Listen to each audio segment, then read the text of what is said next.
Joining me now, Andrij Dobriansky, Director of Communications and Media for the Ukrainian Congress Committee of America. Andrij, I love when you're on the show because you always help to make sense of all of this. Now, the president's comments about Putin are some of his toughest ever. Is that enough? Does it seem like he's now considering new sanctions against Russia?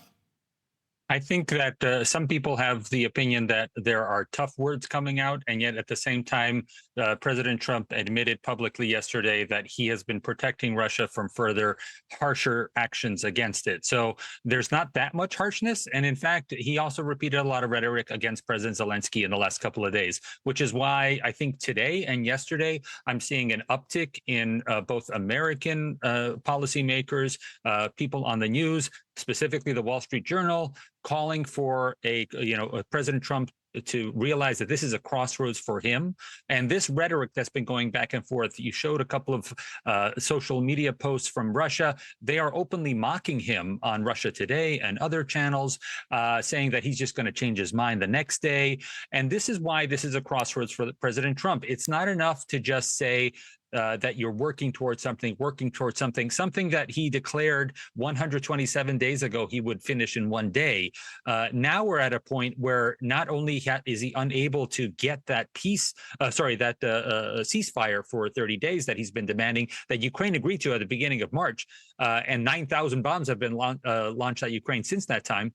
But now he's asking for some kind of peace plan from Russia, as if they're even going to sit down in the same room. Because we saw that when Marco Rubio was in Turkey, Russia, even though they weren't even the foreign minister, they blocked the United States from sending anybody to be in the room with them. So Russia is really toying with the United States, and it's going to be incumbent on President Trump to figure out a different path forward. Toying, and I would even argue that latest comment from the Kremlin was mocking the president even. It seems to me, I cannot believe that Mr. Trump does not take umbrage with that. Now, President Trump campaigned on a vow to end the war, but South Carolina Senator Lindsey Graham points out on Twitter that to end any war, you must have willing partners, suggesting, of course, that Putin is not willing. He doesn't appear to be wrong based on recent attacks we've seen on Ukraine. And it seems as though President Zelensky is in a tough spot that he has to bite his tongue because he knows that anything he says raises the ire of President Trump.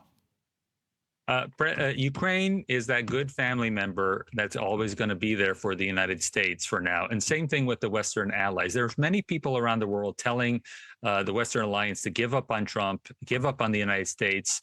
They're not going to be with you in the future. And what has been demonstrated repeatedly, for instance, President Trump had been looking for some big accomplishment in his first 100 days. It was Ukraine on the last day that signed a mineral agreement and gave him really his biggest accomplishment. Same thing here. President Trump does not have a way forward with Putin because he is embarrassed him publicly. And on the 2 phone calls they've had, he hasn't relented to do a ceasefire.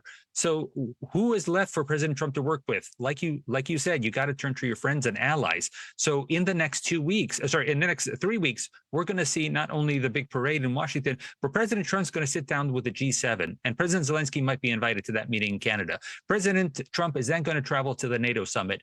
President Trump is going to be at the table with America's closest friends and allies. And that's when a firm plan forward can be worked out. It's not trying to deal one-on-one with Putin, because Putin, there's no leverage against him. He's not doing anything to listen to President Trump, and President Trump has been unwilling to up the sanctions. He's been unwilling to increase the military aid to Ukraine. If we sit down with our partners, President Trump might find once again that his greatest victory, his greatest public victory, will be working with allies like he did with Ukraine on the Miller deal, and not trying to figure something out with Putin one-on-one. Andrij, I've got to leave it there. Andrij, thank you so much again for talking with us there this afternoon. Andrij Dobriansky, thank you.